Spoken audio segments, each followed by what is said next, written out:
আশা করি আপনারা সবাই ভালো আছেন। আমি আপনাদের স্বাধীন বাসার।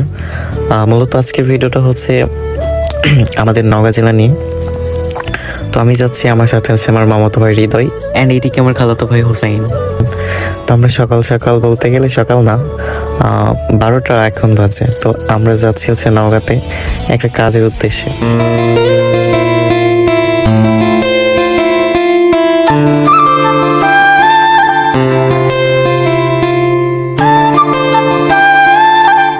তো এটা মূলত তাজ সিনেমা হল, এখানে হচ্ছে প্রায় সময় মুভি হয়। আমি মূলত কখনো যাই না এখানে।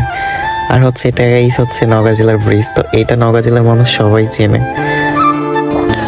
বাংলাদেশের 64 জেলার মধ্যে আমাদের নওগাঁ জেলাটা অনেক সুন্দর, তা আপনারা না দেখলে কখনোই বুঝতে পারবেন না। তো সামনে একটা মসজিদ, আমার তো কাছে এটা খুব সুন্দর লাগে। তো আর কি আমরা বাইক নিয়ে যাচ্ছিলাম। তো এপারে